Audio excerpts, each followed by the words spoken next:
Hi, welcome. I'm Meredith McCarthy. This is another talk time where we talk about hypnotherapy, everything to do with hypnosis. And I've got a really interesting topic today around, some general questions that people ask me. And as a hypnotherapist, obviously you are in a profession that not a lot of people know about, and I thought it'd be quite nice if Teresa Saunders is going to be joining me in a moment, and she asks me a whole lot of questions, and I'll do my best to answer those questions that are commonly asked. So I hope you enjoy this talk time today.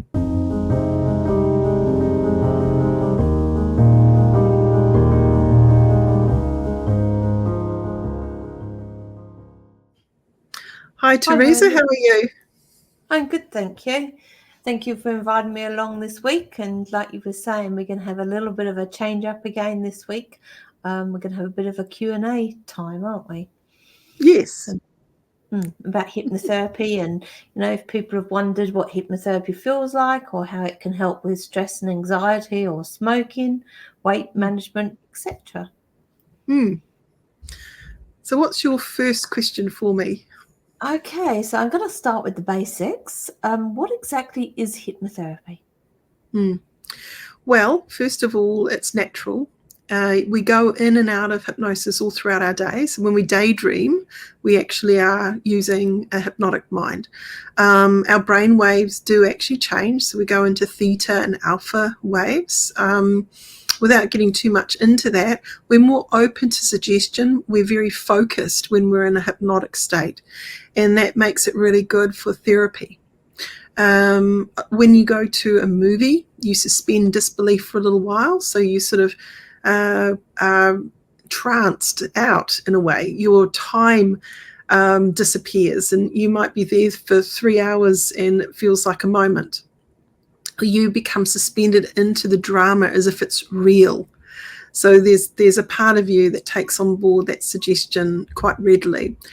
Yeah, so hypnosis is natural. What we do to help a person go into hypnosis is to guide them, often using relaxation. Yeah, so in short, most people utilize that hypnotic state also when they're going to sleep at night. When they're waking up in the morning, they're in between awake and asleep state, where they're daydreaming. Yeah. Okay, that really sounds very intriguing. So can you tell me, how does hypnotherapy work? Well, we're helping the subconscious to run a different program to maybe what it's been running before. So if someone's got a fear or phobia, let's say, they've got often a trigger response to certain stimuli. So it could be they've got a fear of heights. So every time they go into a situation where they're dealing with that fear, they have an anxiety response. And obviously that's not the desired response that they would like to have. So hypnotherapy can really help to change the way that they run the program. Yeah. So a sort of change in belief patterns, is that right? Yeah. Definitely. Not only belief, but obviously the reaction. So the reaction needs to be modified. So the belief is a core part of that reaction. Obviously, if you change the belief about something, if you believe that you are okay, you are safe, you're going to automatically then change your emotional reaction to the same set of stimuli. With that in mind, what kinds of issues can hypnotherapy help people with? Well, many people come in to quit smoking. So to ditch an addiction or lose weight or achieve a goal of some kind. So it's a mindset tool. When we're looking at overcoming fears and phobias, that's another big core part of what we do as hypnotherapists, helping people to overcome fear of flying or maybe fear of public speaking. So they could be in a corporate role and they've been dreading the meetings or dreading a conference where they have to stand up and present in front of a whole lot of people. Often I'll get people coming in needing support with that. Otherwise they think, I just need to leave my job and I can't excel in my role, and it's terrible. So anything to do with mindset, changing a mindset from an undesirable mindset to a more desired mindset. So that is quite, I guess, eclectic what we can work with. We work with all sorts of things. That's quite a list. Is hypnotherapy safe? 100% safe. It's natural. It's not this unnatural thing. And I think a lot of people get into their head that I'm going to control them. I've got them under my command, which isn't right. When we're looking at therapy, it's about that client wanting the change, first of all. So I'm not forcing something upon them that they don't already want, but they want assistance. And that's where we come into our own as hypnotherapists. We're there to assist people through a process that is very natural, but helping them to just course correct a bit, because they're obviously living in a way that is not their desired way. So they're wanting help for that change. Yeah. Okay. So we've established that it's natural and that it's a safe practice. Is there scientific evidence to support the effectiveness of hypnotherapy? Yeah, there's lots of research that has happened over the years with pain management, irritable bowel syndrome, anxiety, all sorts of things. There was also a study done with burn victims where they were changing the dressing and they were looking at the pain that the people would go through. And the group that had the hypnosis would actually do a lot better with even having their dressings change. I don't know if anyone out there has ever had a burn or a serious burn or knows someone who has. It can be terrible, and it's torture for months and months, often, that healing process. So definitely clinical hypnotherapy proved that it was a very, very safe and effective way to help manage that. And actually, the group that were doing the hypnosis did a lot better with recovery. Okay, so can absolutely anyone be hypnotized? Do you have to be a certain age or type of person? I think most people do naturally go in and out of hypnosis, okay, but the degree of trance might be different. So some people are going to be more suggestible than others. I think that's where people might get a little bit confused. Yeah, that level of suggestibility. So if someone's quite stubborn and they're a little bit stuck in their ways and they're still resistant to change, then they might be a bit of work to get movement happening, right? And I'm sure people have met friends that, they make a decision and it happens overnight, it's like done. And then you've got other friends that might make a decision, but, a year and a half later, it's taken them to take action.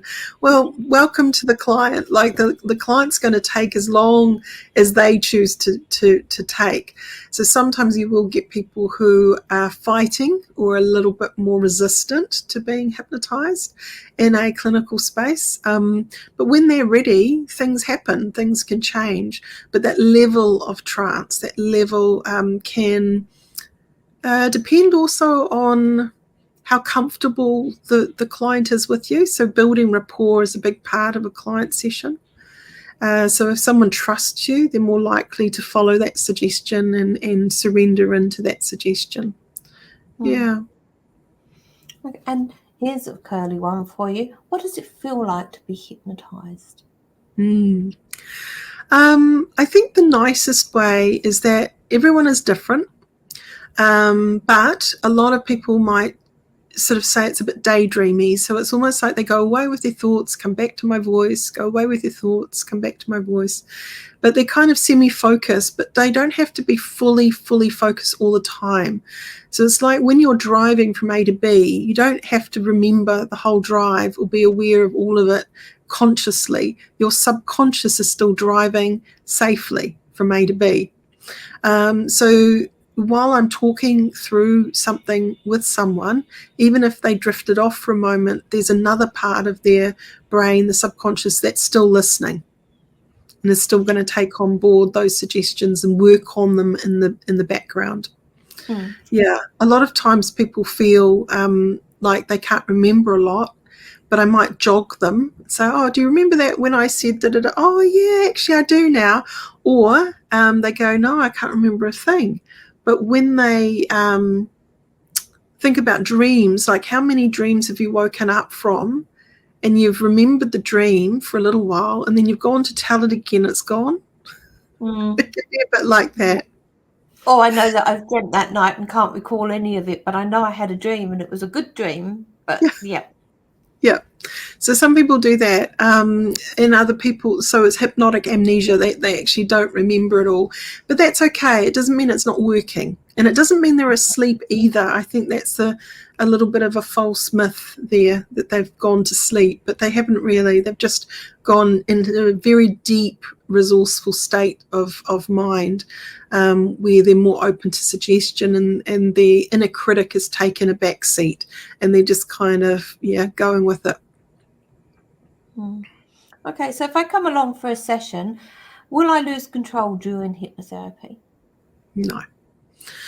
So again, at any stage you could override the hypnotherapist.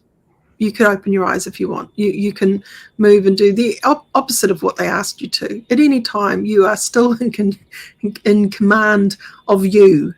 And I think that's really important. A lot of people see stage hypnosis. So let's talk about that for a moment. There is a group hypnotic experience that happens on stage, where if someone believes they're about to be taken over and not have any ability to control their own mind, then they're hypnotizing themselves into that. Okay. So often it can feel to them like they had no choice. It was like I couldn't understand why I was doing it. I just found myself doing it. So often they'll describe it like that. But when we're looking at therapy, now therapy is long-term change, not just short stage, a bit of fun. So it's a very different thing. So you're changing something about the way that you behave in the bigger world. Yeah. Yep. Okay. So you can't make me do things against my will. That's, unless I actually am open to that suggestion and want to do it anyway. Yeah. So a stage hypnotist will actually test how willing is this person to play? How open to suggestion are they? How good are they at following suggestions? So there'll be some suggestibility tests that they'll do.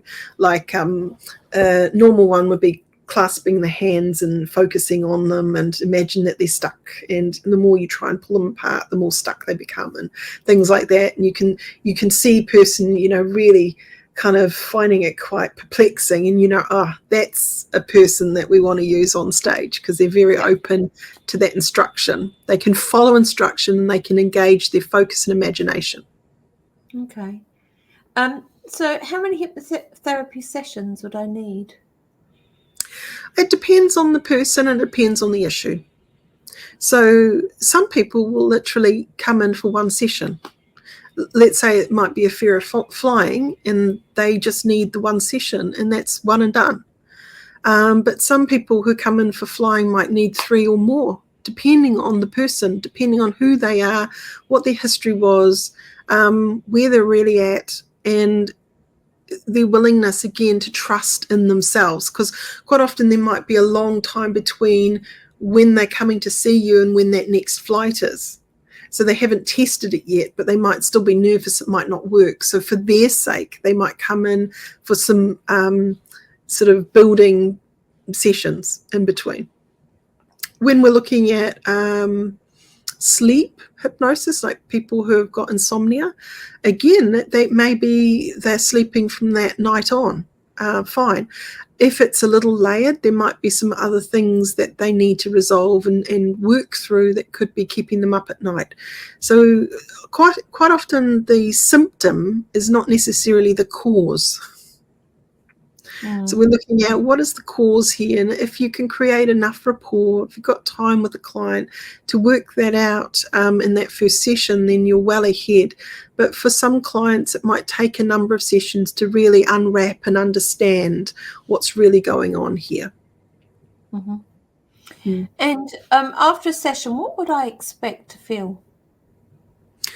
Well, some people can go away feeling a little bit drowsy, a little bit headachy, because it may be that they're processing a lot, but that's actually a very uncommon side effect. Most people are feeling quite good. So they're feeling good because they've had a breakthrough, or they've had a little nana nap in a way, like the hypnosis, they're feeling bright and refreshed. So a hypnotherapist's job is to reorientate someone back into the here and now. So if that hasn't happened, maybe they might feel a little bit groggy or not quite with it for a bit. But people will naturally come out of hypnosis. It's not like you are going to stay in hypnosis and the hypnotherapist might accidentally keep you in hypnosis. No, that's not going to happen. You're actually going to naturally go about your day and come to that full awareness fairly quick. Yeah. A lot of people might not want to come during the morning and go back to work because they might want a bit of time to process whatever it is. And that depends on the topic.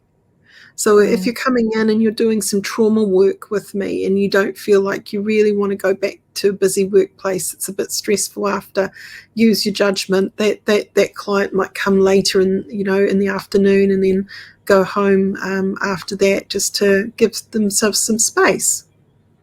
Yeah. Okay. So how would I go about choosing a hypnotherapist? Is there anything particular I should be looking for? Yeah, I think first of all, are they your kind of person?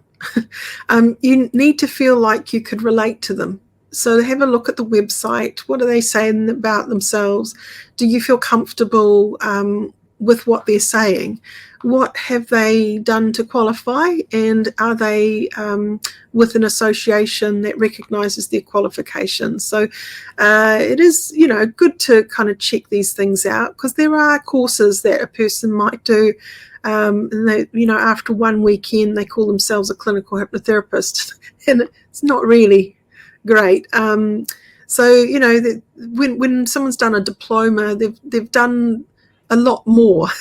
So they've put in the hours of training, and they've been vetted, and when they become aligned to an association, so the New Zealand Association of Professional Hypnotherapists is the one I belong to, they vet you, and you have a police check, and you have to do ongoing clinical supervision, and peer group support is there, and professional development and things are in place. And also there's the code of conduct and ethics, and a constitution, there's all sorts of things that we adhere to as professionals. So I think it is important, is this person a professional hypnotherapist? Are they actually aligned to a professional body, an independent professional body, not just someone who's got, out of a school and joined as a member? So, have they actually been vetted? So, they're doing safe practice and stuff. Yeah. That's a good thing to know. So is hypnotherapy currently covered by insurance companies? Some. My one, they said, if in doubt, we pay out. And I thought, oh, that's nice. so some of them are more open. Up for your one. Yeah, some of them are more open than others, because they believe in mental health, okay, and getting back to work, and there might have been some trauma or something going on, or maybe they've had long-term illness or something that's affected their ability to go back to work, and getting support and hypnotherapy is definitely a tool that could be utilised. But unfortunately at this point, hopefully it changes. Not all hypnotherapists are recognised by all insurers. So that is just how it is at the moment. But there are the odd place that you might have your insurance with that could absolutely cover you for that kind of thing. It's just having a conversation with them. So we've spoken about hypnotherapy, and it helps change emotions and mindset. Can hypnotherapy help with medical conditions as well? I do believe that's often used actually in the UK, in the medical system. They use a lot of hypnotherapists coming in to help people who are allergic to anesthetics and things, and help them through procedures. So the healing time is quicker if you don't have to use pain relief, and other things. It is useful if we can use hypnosis in some medical procedures. So if you go online, I'm sure you'd find people who've done root canals under full hypnosis, and it's incredible, the way that the mind can work. I know we have a colleague who had his pin taken out or something on his leg, and he did that under hypnosis. So yes, there is definitely, again, irritable bowel syndrome can be effective. A lot of anxiety disorders and things can definitely be assisted by hypnotherapy. I think there's a lot of clinical evidence, but it's very well buried. So it's not often being shouted out to the world like I'd like it to be. If you go on the NZAPH, the New Zealand Association of Professional Hypnotherapists website, we actually have certain papers there that show some of the clinical studies that have been done with regards to health. Yeah. Okay. So hypnotherapy, can that be effective for helping quit smoking? Yeah. I know you're experienced in this one, Meredith. Yeah.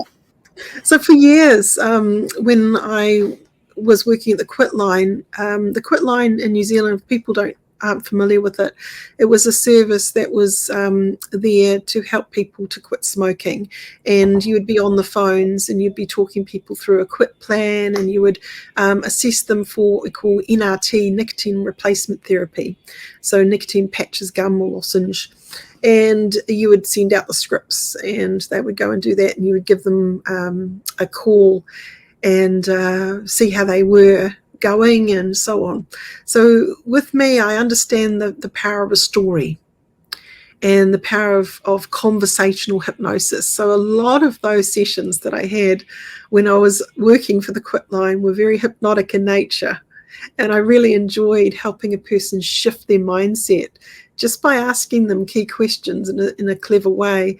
It helps them to self-actualize, that they suddenly join the dots. They have that powerful moment, and many a client would biff their cigarettes away as I was talking to them, or write messages on each of the cigarettes and scrunch them up and put them in the bin, or poke holes in the cigarettes and stuff. And it was like a big ritual, and it was so nice to have people doing really proactive things on the phone. And when in the hypnotherapy session, quite often if a person's still got their cigarettes there, they'll go through this cathartic process of letting them go.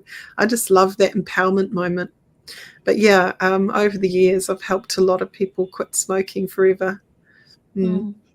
So we've touched briefly on quite a few different topics today, and hopefully that sort of enlightened people listening about how broad and wide hypnotherapy can actually be. So I'd like to thank you for your knowledge, sharing your knowledge with people, and I'd like to invite listeners to go along and check out your website, New Zealand Academy of Clinical Hypnotherapy, if they like, and see a little bit more about what you can offer on courses you have and options. Yeah, well, we've got a course coming up soon, so yeah, check it out. I've made it really accessible, so if you can't physically come into be trained in Wellington here, you can join us online as well. I will invite people who are Wellington based to come along in person. I've got a space on my floor where my office is. This is my office in the background, and we have a meeting space there that we can all gather, and I can live stream that for those that can't physically make it. So there will be breakout rooms that you can, connect with others, or someone can sit in front of the screen and you can do swaps as well. So even if they're in person, someone will be keen to talk to you. But a lot of it's learning at your own pace. So we've got 18 modules that you can journey through, and it's got some multiple choice questions and case studies and recommended reading and other things that you need to go and do assignments on. So it is quite a robust course. It's 1,000 hours, right? So I really designed that to be quite thorough. So I have a great belief that, you know, by the time you finish your study with me, you're going to feel confident and competent about doing a full session with a person, no matter what it is that they're presenting with. It's a humanistic approach that I focus on. I'm I guess I'm a very strong advocate that the person or the client has the answer, and we're there to facilitate their own power and support them with their journey. So yeah, anyway, yes, you can visit our website www.nzach.ac.nz. Flick us a question too if you want to know more about stuff. We're going to do a new series and unpack it gently. So that's what we're doing for next week. We won't tell you more. You'll find out then. So tune in week from now. So yeah, thank you very much, Teresa, for asking me those questions and helping me unpack some things. You're welcome, Meredith. But before we all go, I'd like to just remind people to like, subscribe and share, get the message out. And please, you know, go have a look at the website, check it out. Drop us a comment below if you want to. Give us some feedback, any questions you'd like us to cover. Yeah, be interactive. That's what we want. That's right. Awesome. Thanks, everyone. Bye. See you next Thanks, week. Bye. Bye.